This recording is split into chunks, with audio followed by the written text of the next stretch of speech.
Hola a todos, ¿qué tal? Muy buenas, bienvenidos a una nueva emisión de En Profundidad, un espacio en donde tratamos de analizar temas del acontecer nacional e internacional con mayor tiempo, con mayor posibilidad de análisis, con mayor posibilidad de reflexión.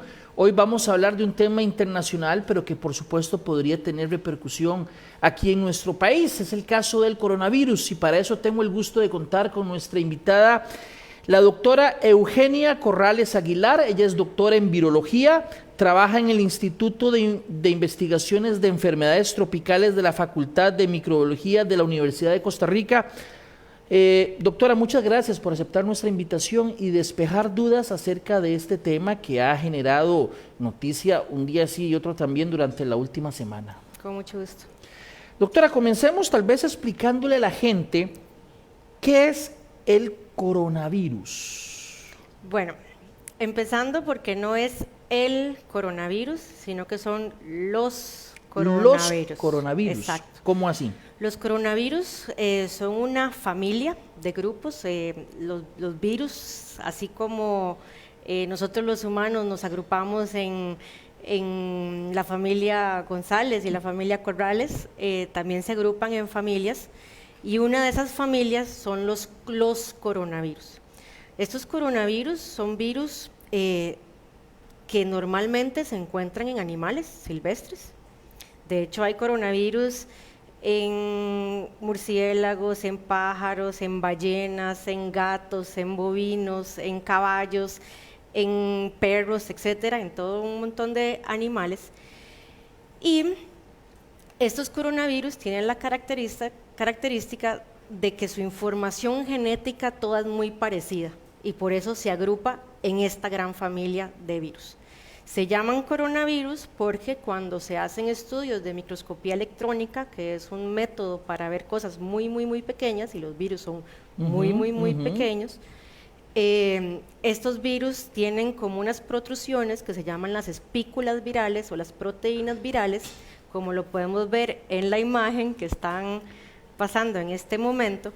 Y esas proteínas virales, si ustedes ven, se ve como cuando una reina se pone una corona, y por eso se le puso el coronavirus. O sea, esas partecitas pequeñitas que salen digamos, del virus, tienen como una parte más gruesa al final, me parece, que esa es, digamos, lo que sería la corona. Eso sería todo, o sea, el palo y la bolita, como usted le dijo, que es la espícula viral. Espícula viral. Espícula viral, eso es una proteína que en realidad el virus la utiliza para usarla de receptor para entrar a la célula. Los virus en sí son una caja proteica con una información genética adentro y ellos necesitan unirse a la célula blanco, o sea, la célula que van a infectar, y lo hacen por medio de estas estructuras. El coronavirus lo hace por medio de esa estructura que se llama la espícula.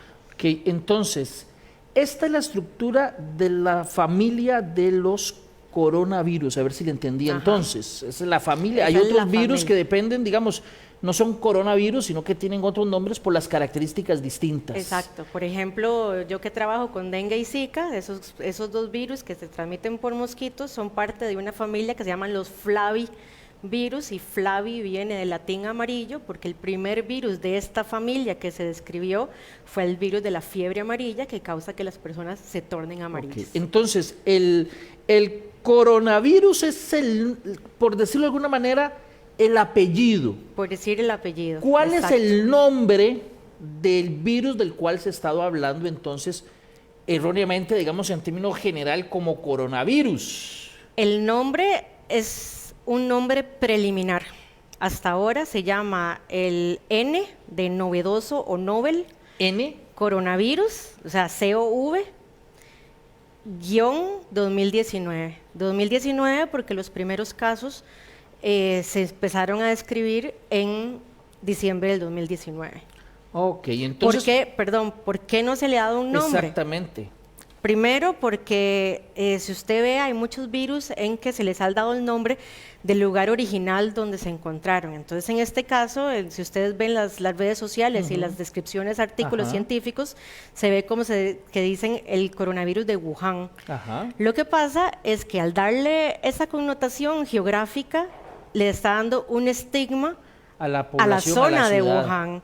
Entonces, los expertos en virología han dado pautas para decir que ningún virus puede ser nombrado como un lugar específico para no crear ese estigma. Usted me corrige, pero creo que yo he escuchado hablar de digamos, el del oeste del Nilo, por ejemplo, eso ya no se estila. Eso ya no se estila. Estos son porque fueron nombrados en los 40s y en los 50s, y de hecho el último virus que se nombró como una zona geográfica fue el MERS, que fue un primo de este coronavirus, que es el Middle East Respiratory Syndrome, que es un virus que da síndrome respiratorio del Oriente Medio, que todavía lo tenemos en la península arábica, y le ha dado esa connotación de que solo ahí se puede encontrar, y no es cierto. Entonces es un error, digamos, lo que se hacía antes, que se le ponía el nombre de una localidad, de un poblado, de una ciudad a un virus, ya no se estila, y por eso es que no tiene nombre, digamos, concreto, y por el momento se le conoce como N coronavirus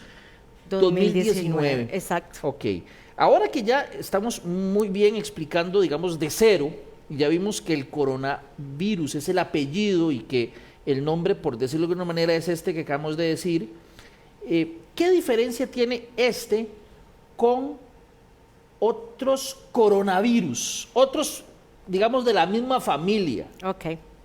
Estos virus, cuando uno analiza la información genética que conforma el virus, esta información genética generalmente es muy estable. Hay lo que se llama una información genética consenso.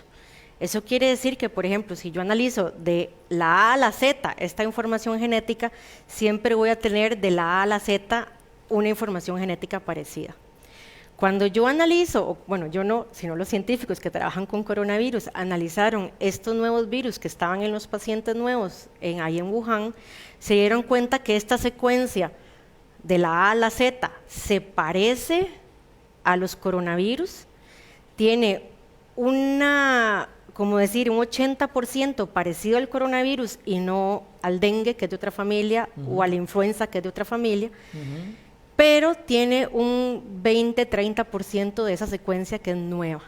Entonces ahí se decide que esto no es un virus coronavirus de los que ya conocíamos, sino que es un virus nuevo de esta familia, porque tiene suficientes similitudes con los coronavirus de la familia, pero es lo suficientemente diferente para demostrar que es nuevo. Ok, entonces la diferencia entre ese y otros coronavirus es la secuencia genética. La información que está y la forma en cómo está ordenada.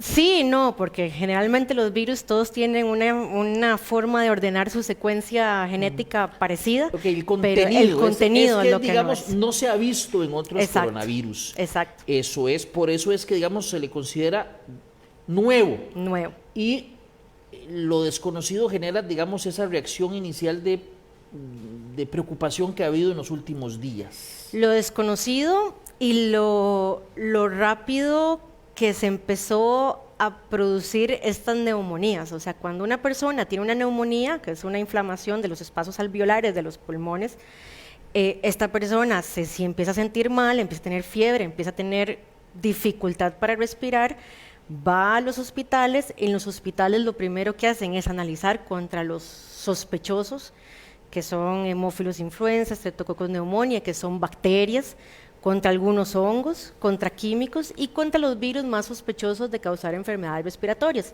entre ellos los virus influenza. Cuando todo se encuentra negativo y los pacientes no mejoran y no responden a ningún antibiótico ni a ningún tratamiento, entonces se sospecha que es algo nuevo. El alboroto o la alerta se da por una memoria histórica. Yo no sé si ustedes se acuerdan que en el 2002 y en el 2003 hubo un brote de un virus que se llamaba el SARS. ¿Cómo no? Que es el síndrome respiratorio agudo severo, que también empezó en China y que por historia o por memoria histórica se tardó mucho tiempo en dar una alerta. Y ya cuando se dio la alerta, ya no se podían tomar ninguna medida de contención para que el virus no se esparciera por todo el mundo.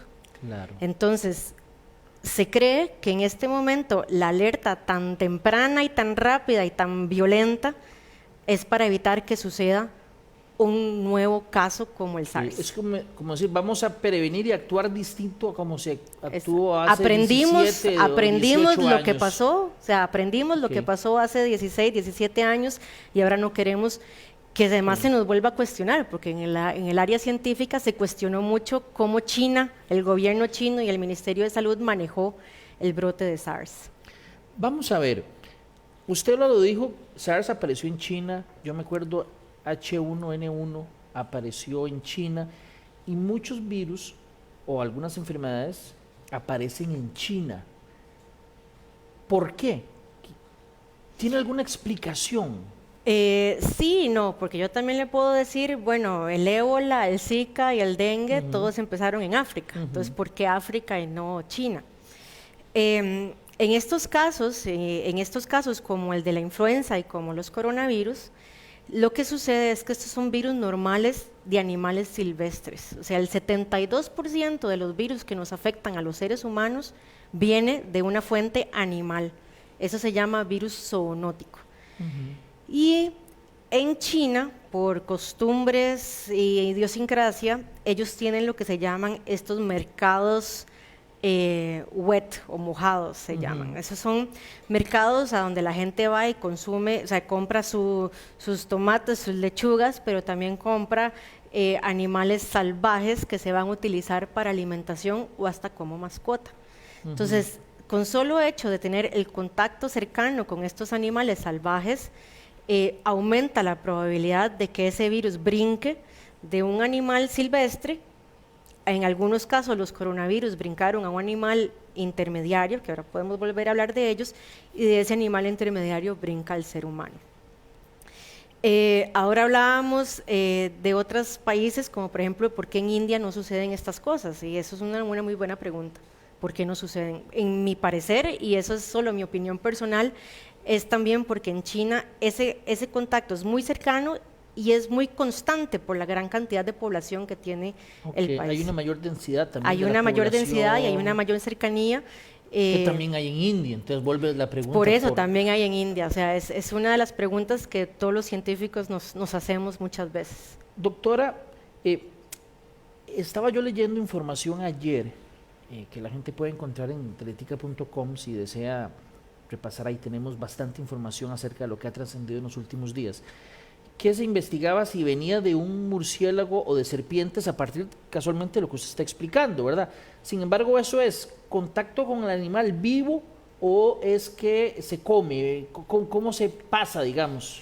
Bueno, le puedo decir que de los más de 200 coronavirus que se conocen que están en animales, 200. Más de 200. Solo 7 han logrado brincar al ser humano. Entre esos 7 que han logrado brincar al ser humano, 4 son los coronavirus que ahora se quedaron clasificados como normales, ¿verdad?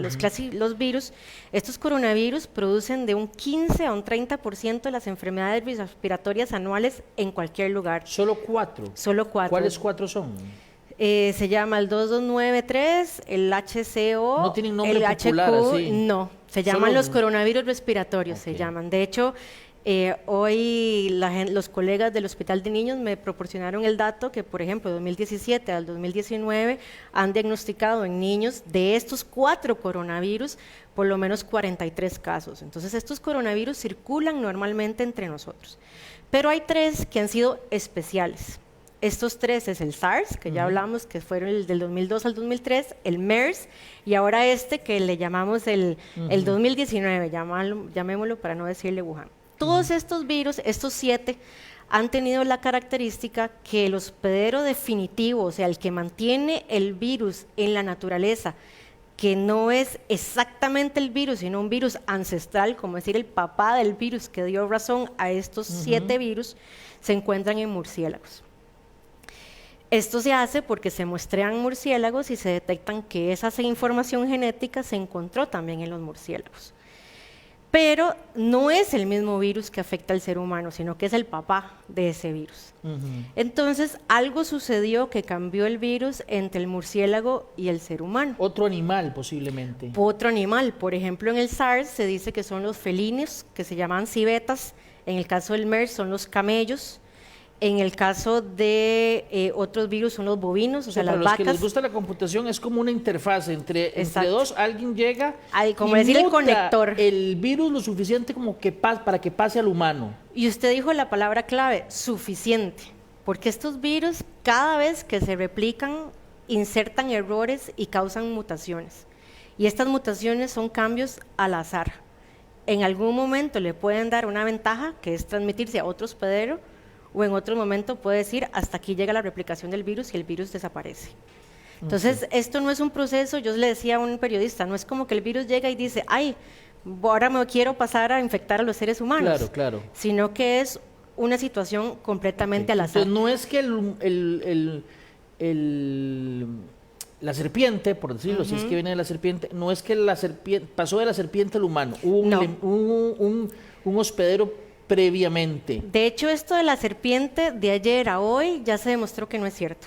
Entonces, ¿cuál es el candidato? El candidato número 1 que encontraron los todavía del hospedero definitivo es un murciélago, porque encontraron que se parece en el 97-98% a un virus que se encontró en murciélago.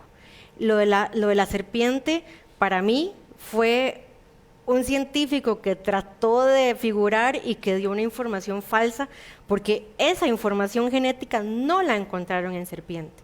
Lo que ellos hicieron fue detectar el virus que encontraron en los pacientes y pensaron que la forma de leer esa información genética se parece a la forma en que la lee la serpiente. Y en eso hicieron el brinco y esta conclusión que es errónea. O sea, en este momento se sabe que el murciélago tenía un virus ancestral, o sea, el papá de este virus que tenemos ahora. No sabemos si este virus necesitó de un animal intermediario, que en este momento no se sabe cuál es, se desconoce. No se fue a muestrear en este mercado de Wuhan y en los animales que estaban vivos, ninguno se encontró. Pero sí se encontró la secuencia genética en superficies como en mesas y en guantes de las personas que descuartizaban estos animales. Usted me pregunta, ¿cómo se transmite esto? Los coronavirus, estos 7 coronavirus, ninguno se ha demostrado que se transmite por consumo alimenticio. Sí. Seguro cuando se cocina algo. Lo que se cree son 2 cosas. Una, a la hora de destazar estos animales silvestres, entonces digo, yo le corto la pata o le corto la pierna o le corto el ala al murciélago y en ese momento se hace una explosión de sangre y de aerosoles que puede ser que el que maneja directamente ese animal se contaminó. Claro. O los murciélagos se caracterizan por excretar esos coronavirus por heces y orinas. Y tal vez el humano si lo toca. Si lo toca, o si yo, por ejemplo, estoy en este mercado y estoy viendo a ver si compro, no sé, la gallina para consumirla y paso y está a la par la jaula con los murciélagos, puede ser que en ese momento el murciélago haya hecho sus necesidades como heces y orinas y por los aerosoles yo haya inhalado ese virus. O sea, en esa localidad, definitivamente, ahí se encontró, digamos en la superficie, en la mesa. Exacto. O en los guantes. No se sabe si hubo hospedero o si es el murciélago. O si fue el mismo murciélago, porque en el mercado se vendía. Pero ahí está, ahí fue su origen, digamos, en el mercado, por lo menos lo que ahí fue su origen porque los primeros 3 casos eran todos personas que trabajaban en ese mercado. Claro. Una pregunta, ese coronavirus fuera del cuerpo de un hospedero, del animal original, ¿cuánto sobrevive ahí, digamos, en una superficie como una mesa? Esa es una muy buena pregunta porque estos virus dependen de, si yo agarro, por ejemplo, y tengo el virus en mi mano y lo pongo así solo encima de la mesa, no duran más de 24 horas infecciosos, porque no les vamos a decir vivos, pero infecciosos. El problema es cuando hay otro material orgánico. Por ejemplo, cuando hay sangre, cuando hay heces, cuando hay orina, cuando hay propiamente el virus ahí solo no, pero sí algo que lo proteja. Algo que lo proteja. En coronavirus no se sabe muy bien, pero con influenza, que es un virus también respiratorio que se transmite igual, Sí se ha demostrado que puede durar de 48 a 72 horas infeccioso. Así, digamos. Puesto. Nos pregunta algo muy interesante Liz Hidalgo. Voy a empezar a leer algunas preguntas. Pregunta si es posible que los murciélagos aquí, en Costa Rica, también tengan el coronavirus que tienen los murciélagos allá. Bueno, le puedo decir que dio en el clavo. De hecho, nosotros hace 5 años hicimos una investigación en murciélagos que están en Costa Rica. Costa Rica es uno de los países con mayor diversidad de murciélagos. Nosotros, Panamá y Colombia. Hicimos un muestreo exhaustivo de varias regiones del país y varias especies y descubrimos que 4 murciélagos tenían secuencias genéticas que indicaban que habían 4 coronavirus ya novedosos, novedosos. Pero esos coronavirus son de murciélago.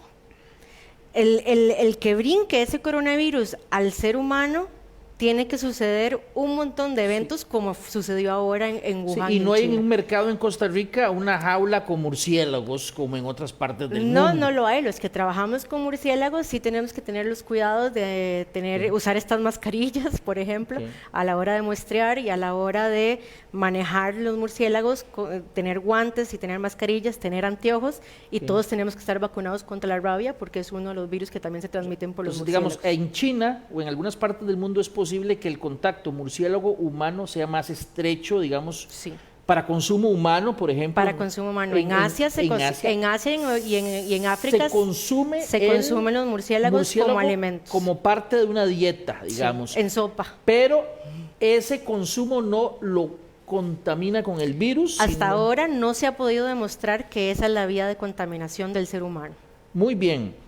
Vamos un poquito a los síntomas. Yo sé que tal vez ya se ha hablado de algunos síntomas, pero no está de más en esta interesantísima conversación con la doctora Eugenia Corrales Aguilar, doctora en virología del Centro de Investigaciones de Enfermedades Tropicales de la Facultad de Microbiología de la Universidad de Costa Rica. Hablemos un poquito de los síntomas y si se diferencian o no de otras enfermedades que uno normalmente le llama gripe o resfriado.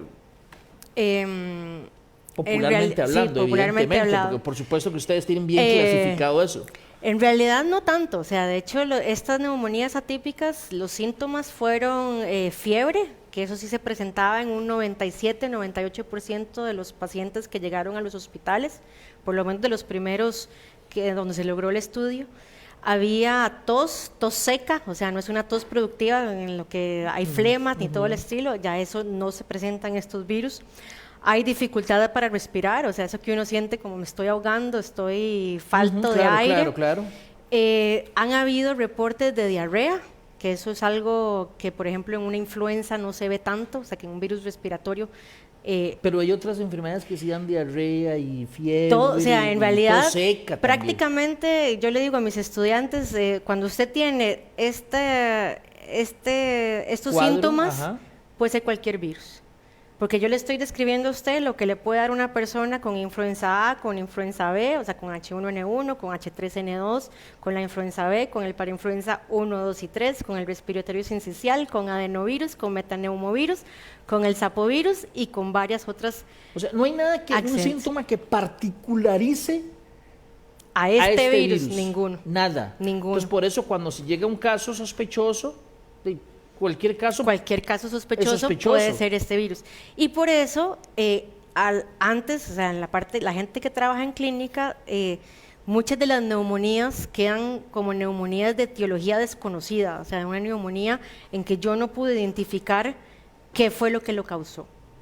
Y entonces, en China, en este momento, por la historia del SARS, dijeron, probemos contra el SARS primero, a ver si no logramos identificar los usuales, que son todos estos que nombré ahora, busquemos el SARS. Y no era el SARS, pero ahora hay métodos muy fáciles para poder secuenciar esta información genética muy rápido. Le digo que, por ejemplo, en SARS, desde el primer caso hasta que se supo la información genética y cuál virus fue el causante, fueron 90 días. En este no habían pasado 17 días ya cuando se tenía encontrado cuál fue este virus.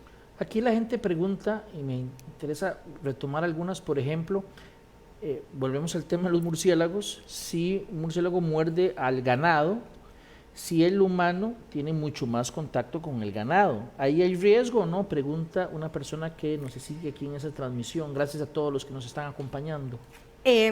Generalmente cuando el murciélago muerde el ganado es porque se está alimentando de sangre. En Costa Rica tenemos una especie que es el murciélago Desmodus rotundus, que se alimenta de sangre de ganado y de aves y de animales silvestres, pero en este caso el virus que se transmite sería el de la rabia y el ganado no se lo transmite al ser humano. ¿El ganado no es hospedero de...? No es hospedero de la rabia, el ganado sufre y se muere por la rabia. En el caso de los coronavirus, podría ser, pero no es lo normal. Vean que lo que yo le digo es que hay muchos virus en diferentes animales silvestres y de todos estos virus, solo 7 han mutado lo suficiente como para estar en contacto con el ser humano. Claro. Entonces, ese de bovinos sí se pudo demostrar que fue bovino y que fue más cercano, pero la posibilidad o la probabilidad de que suceda eso es muy baja. Doctora, vea, voy a tomar esto que tengo en mis manos y le voy a pedir a usted que tome esa y la muestre a la cámara, porque uno ve en televisión y en fotografías y en la web y que la gente anda con esto, así se lo pone, ¿verdad? Y mi pregunta es, ¿esto sirve o no sirve? Porque he escuchado de todo tipo de versiones. Claro. Bueno, primero, si ustedes vieron, son dos diferentes mascarillas. Voy a mostrar esta. Una mascarilla es una mascarilla quirúrgica que se usa sobre todo para proteger cuando la persona, el usuario, habla o tose, no contaminar a la otra persona. La otra es la quirúrgica. Esta, la que yo tengo en mis manos, es una que se llama N95, que sí tiene un filtro, que tiene los poros muy pequeños y que no dejan pasar los virus del ambiente hacia mi persona que la estoy respirando. Entonces, la quirúrgica es sobre todo para proteger al otro. Si yo estoy enfermo y toso, que se quede ahí, que se quede acá. Pero el problema es que cada vez que toso tendría que quitármela, ponerle alcohol o quemarla y botarla y nadie la debería tocar, porque los virus respiratorios generalmente se transmiten cuando yo entro en contacto o con la saliva de la persona que está infectada, ya sea con un estornudo y que libera partículas, o por tos, o por ejemplo, si usted se tosió, se puso la mano en la boca y después me dio la mano para presentarse. Hay un estudio científico que dice que una persona se toca entre 28 y 30 veces la cara y la nariz, y ahí es donde se transmiten los virus. Hay otros virus respiratorios que se transmiten por los ojos, o sea, por la conjuntiva. Entonces, en realidad, esto no tiene mucho efecto. Yo le digo a mis estudiantes, cuando se usan guantes o mascarilla, eso es un falso sentido de seguridad. O sea, lo mejor es lavarse las manos, evitar aglomeraciones, si usted está enfermo, no estar en contacto con personas sanas y usar el protocolo de estornudo y de tos que el Ministerio de Salud ya ha dicho cómo se debe hacer. Vamos a ver, entonces resumiendo, porque esta parte me parece sumamente importante y reveladora.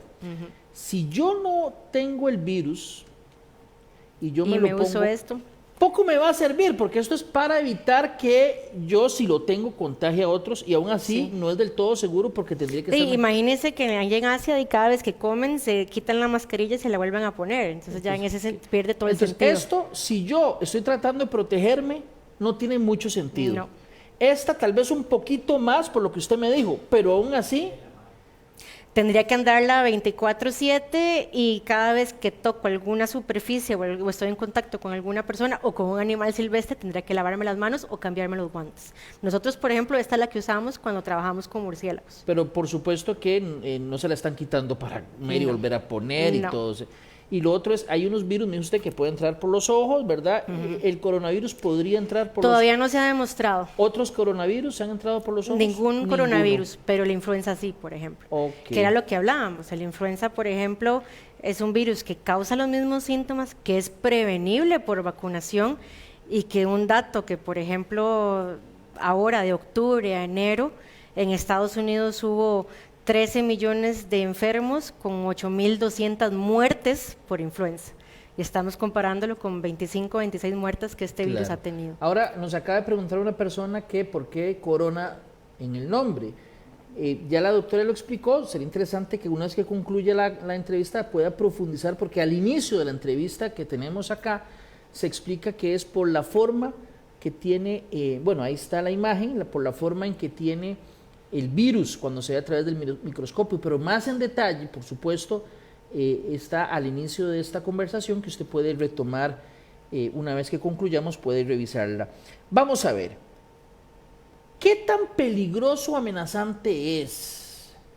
Porque usted me dijo, es una alerta que se da más a partir de lo que se aprendió con la experiencia del SARS, por ejemplo, y no necesariamente, me pregunto yo, por una amenaza porque se detecte que sea particularmente peligroso comparado con otros.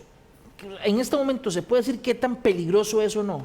En este momento no se puede decir qué tan peligroso es, porque si usted ve el virus desde principios de diciembre ahora, número uno, ha aumentado los casos.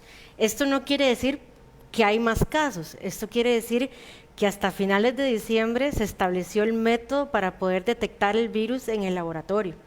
Entonces, cada vez más de estas neumonías de etiología desconocida, o sea, que no se sabía qué era lo que causaban, se pusieron en contacto con el diagnóstico de este virus y por eso es que hubo un aumento exponencial de los casos detectados.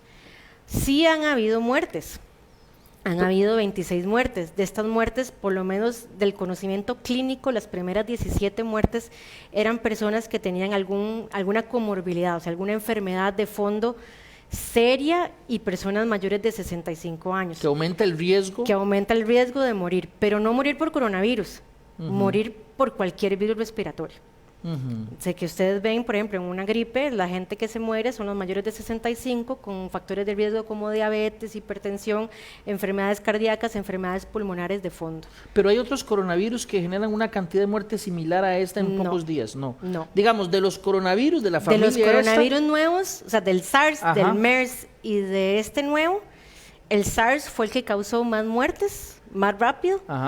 Le sigue el MERS y después está este. Pero los otros 4 que yo les decía que eran los normales, los respiratorios aburridos, ahora les dicen los aburridos, no causan tantas muertes. Ok, pero entonces, para ver si le entendí, de los, no se puede decir que este sea más letal en el mismo plazo, en el mismo tiempo que otros coronavirus. Que estos 2 coronavirus. No se puede decir porque es muy pronto. Más agresivos, digamos. Más agresivos. Fueron más agresivos, pero también estuvo aunado a que no hubo las alertas epidemiológicas de control como la que hubo ahora. Entonces, y además tiene uno que pensar que esta semana era la semana festiva más grande en China, porque era el Año Nuevo. De hecho, se movilizan casi 400 millones de personas por esta semana, en comparación, por ejemplo, como un Día de Acción de Gracias en Estados Unidos, que se movilizan unas 50 millones de personas. Entonces, si usted me dice, es muy peligroso, yo con lo que estoy viendo hasta ahora le puedo decir no, pero puede ser que eso cambie, porque para mí es más peligroso un virus como influenza, y nadie le pone la atención. A mí me gustaría que todos los años, cuando hay el pico de virus respiratorios, se hiciera el movimiento epidemiológico y noticioso que se le está dando a este virus. ¿Cuánta gente muere por influenza en un año? 500,000 de personas mundialmente. Cuando va bien, cuando es una gripe seria, o sea, como una pandemia, sí mueren de 2 a 4 millones de personas. ¿Y la influenza es común y la influenza es común, todo lado, todos los años aparece, es prevenible por vacunación y la gente no le da la importancia que le están dando a este virus, coronavirus, que puede ser que sea peligroso, pero lo nuevo genera una mayor, digamos, temor que algo que se ha hecho común a lo largo de... Y yo creo que aunado también a mucho a la ficción y a la ciencia ficción. Sí, porque vea, aquí yo leyendo esto, veo que mucha gente habla de que son conspiraciones, de que alguien inventó el virus. Que el gobierno chino inventó el virus para controlar la población china, que es la farmacéutica la que produjo el virus, porque ya tienen las vacunas en fila, ya listas para poder venderlas y ganar fondos. Tendría que ser uno muy, muy, muy malvado para crear un virus, y un virus que no tenga las consecuencias de también afectarlo a uno.